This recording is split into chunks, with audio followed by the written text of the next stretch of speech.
안녕하세요. 아나운서 허연주입니다. 목포 여수 MBC가 공동으로 제작하는 다가온 뉴스 시간입니다. 이번 주는 고흥군이 우주산단 개발을 앞두고 선진 사례 벤치마킹에 본격화하고 있다는 소식 준비했고요. 해남 옥녀봉 토성에서 마한 시대로 추정되는 주거 흔적이 발견됐다는 소식 준비했습니다. 함께 보시죠.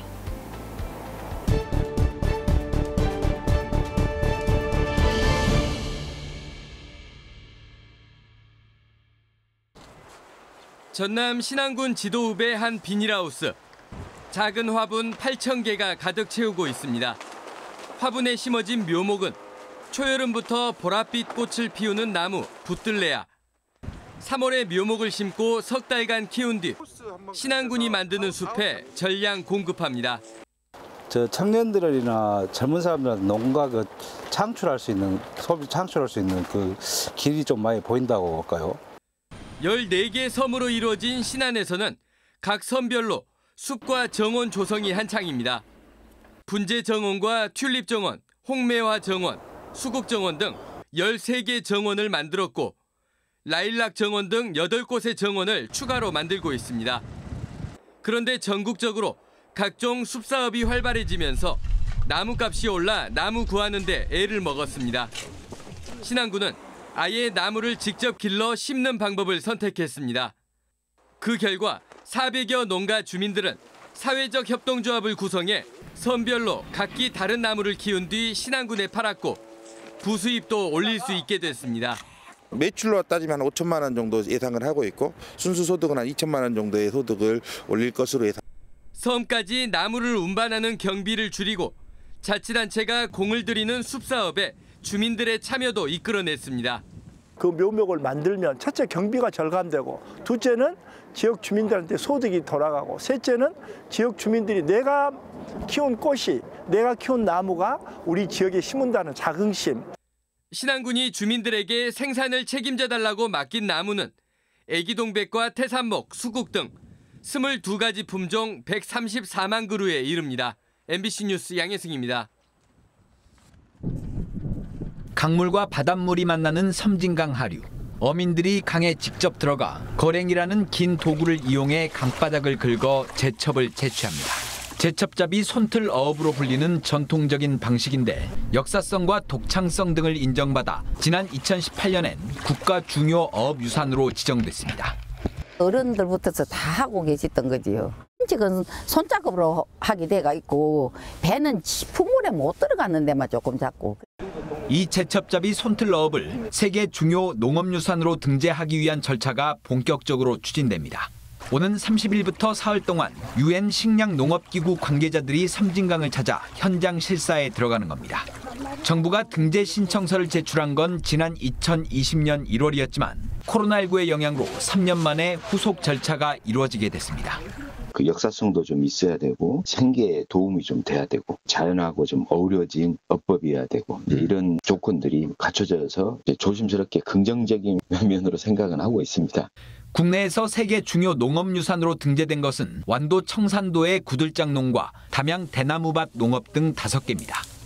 제첩잡이 손틀어업이 심사를 통과할 경우 어업 분야에서는 처음으로 세계 농업유산에 이름을 올리게 됩니다.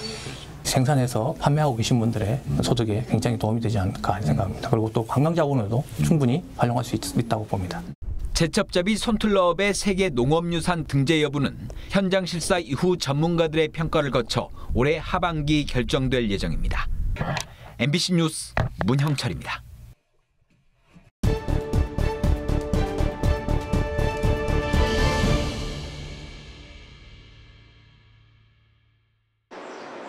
KTX에서 내린 승객들이 여수엑스포역 대합실로 향합니다. 평일 오전인데도 여가는 서울로 향하거나 서울에서 도착한 승객으로 북적입니다. 주말이면 몰려드는 관광객과 코로나19 유행이 잠잠해지자 이용객까지 늘면서 일부 시간대 열차표는 늘 매진입니다. 하지만 여수에서 탈 수 있는 고속열차는 순천과 곡성, 전북 전주에서 익산까지 이어지는 전라선 KTX뿐입니다. 동부권 주민들이 서울 수서나 강남으로 가려면 익산역에서 환승하거나 서울역에서 내려 다시 이동해야 합니다. 강남 가려면 그 고속버스를 이용하든지 그러려면 이제 용산서 내려가지고 전철을 이용합니다.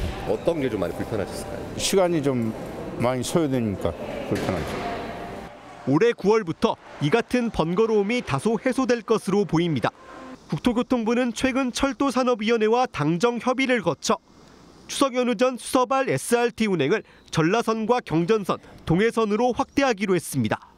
선로 용량 등을 고려해 우선 하루 왕복 2회씩 운행하고 열차 증편을 적극적으로 추진할 방침입니다. 주식회사 SR이 사업계획을 수립해서 노선변을 신청하면 관련된 절차에 따라서 노선변을 발급하고 개통을 위한 필요한 계획을 수립토록 할 예정입니다. 서울, 강남을 비롯해 수도권 남부 등 관광객 추가 유입 효과도 기대됩니다.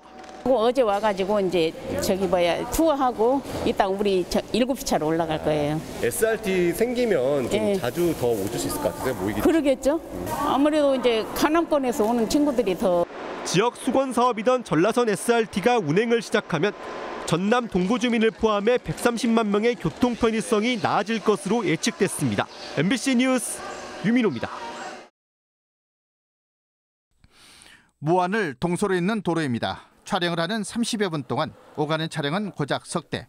만남의 길이라는 도로 이름이 무색하게도 통행하는 차량이나 사람은 손으로 꼽을 정도입니다. 명품 도로를 조성한다며 이 도로 개설에 국비 179억 원을 투자했습니다. 특히 교통량이 거의 없습니다. 하루에 한 20대 다니니까요. 그만큼 이 수많은 예산을 들여서 만들어 놓은 이 도로가 도로 기능으로서는 유명무실된 지가 조금 개통된 후부터 지금까지입니다. 지난 2020년 개통한 노을길. 해송숲을 따라 석양을 만끽할 수 있는 해안 관광 일지도로가 지어졌습니다. 테마숲, 관광 테마공원과 낙지 전망대, 야영장 등 편익시설도 갖추고 있습니다. 그러나 이 도로도 이용하는 사람과 차량이 적기는 마찬가지. 도로 개설에만 국비 150억 원 넘게 썼고 편익체험시설에는 수십억 원의 지방비가 추가됐습니다. 하지만 자치단체가 도로만 지어놓고 사후 활용에 신경 쓰지 않고 있습니다. 심지어 이들 도로 입구에 이정표조차 갖추지 않았고 개통 수년이 지나도록 홍보도 제대로 되지 않고 있습니다. 걷는 길하고 같이 연결을 한 용역을 한번 해서 진짜 실질적으로 주민은 원하는 것이 어떤 것이고 군에서도 그동안에 문제점이 있던 것들을 전체적으로 보완을 한번 담아보려고 좀 준비를 하고 있습니다. 나주 영산포에서 무안일로까지 역사 문화의 숨결을 느낄 수 있는 영산강 강변도로, 해안선을 따라 붉게 물드는 갯벌을 감상할 수 있는 노을길, 승달산과 영산강을 잇는 생태 관광도로인 만남의 길, 국내뿐만 아니라 세계에 내놔도 손색 없는 명품 도로들이 만들어졌지만 빛을 보지 못하고 있습니다. MBC 뉴스 문현철입니다. 해남읍 연동리와 삼산면 경계에 있는 해발 212m의 옥녀봉입니다. 일제강점기 조선 총독부가 작성한 국유림 실태조사서에 녹산성으로 표기된 이후 지난 1986년 첫 조사에서 마한시대, 토기편 등이 발굴됐습니다. 이후 37년 만에 목포대 박물관이 실시한 시굴조사에서 삼국시대에 해당하는 토성의 성벽과 주거지 등이 확인됐습니다. 기존에 보고되었던 이런 다른 주변 유적들하고의 관계성이 어느 정도인지 그 부분을 확인하고자. 산 정상에 이르는 지형을 여러 단으로 다진 평탄지에서는 주거지와 수열 유구, 기둥이 있던 흔적이 발견돼 고지성 취락이 확인됐습니다. 해남 옥녀봉 토성의 성벽으로 추정되는 공간입니다. 이곳에서 폐각이 지속적으로 발견되는 점으로 미뤄 후대 지속적인 개축과 증축이 이루어졌던 것으로 추정됩니다. 한국 라이다를 활용한 조사에서는 내성과 구분되는 외성의 흔적도 드러났습니다. 성과 길이 면에서는 전남 최대 규모이고 산성의 입지와 성내 공간 활용 방식에서는 국내에서 사례가 없는 독특한 형태입니다. 기원전 1, 2세기부터 사람들이 주거했고 그 이후에 또 토성을 쌓는 소위 마한의 시작과 끝을 볼 수 있는 유적이기 때문에. 그런데 해남의 마한 역사를 탐구하다 보면 분명히 우리 고대의 해양 교류사가 재조명될 거라고 생각을 합니다. 해남 옥녀봉 산성에 대한 추가 발굴 조사에서 토성 축조 방식이 검증되면 마한 초기 축성수를 가진 해상 세력의 존재와 이동을 확인할 수 있어 학계에 비상한 관심을 끌고 있습니다. MBC 뉴스 신광하입니다. 3, 2, 고흥군은 우주발사체 클러스터와 우주국가산단으로 지정되면서 우주관광도시를 10년 후 인구 10만 기반 구축의 비전으로 설정했습니다. 나로우주센터와 우주 관련 시설을 중심으로 관련 산업과 연계 관광을 활성화시키겠다는 구상입니다. 고흥군은 지난 2일부터 전라남도 한국항공우주연구원과 함께 케네디 우주센터와 유니버설 스튜디오, 존슨 우주센터 등 미국의 선진 사례 벤치마킹에 나섰습니다. 케네디 우주센터는 연간 170만 명이 방문하고 입장료 수익만 연간 1억 6천만 달러에 이르는 나로 우주센터의 롤 모델이기도 합니다.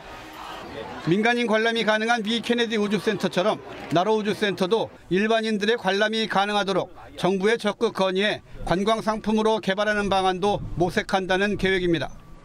방문자 센터 관계자는 고흥군이 추진하는 콘텐츠 개발에 대한 적극적인 협력 의사도 밝혔습니다. Just the visiting or travel, but we can do stuff virtually. We can talk through designs and experiences and stuff like that, operational models and things like that. I can help you with all. 고흥군은 특히 우주 여행을 간접 체험할 수 있는 테마파크 사이언스 컴플렉스 조성에 주목하고 있습니다. 우주과학 분야의 교육과 체험 시설 구축이 고흥군이 지역 경제 활성화와 연결할 수 있는 가장 가능성이 큰 분야이기 때문입니다.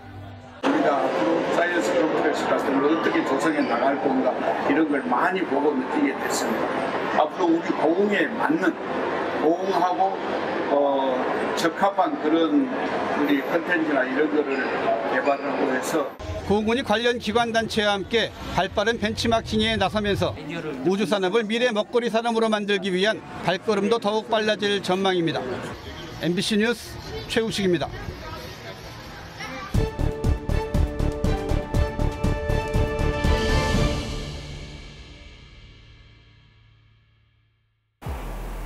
오늘 다가온 뉴스 어떻게 보셨나요? 다음 이 시간에는 더욱더 풍성한 소식으로 찾아뵙겠습니다. 많은 관심 바랍니다. 고맙습니다.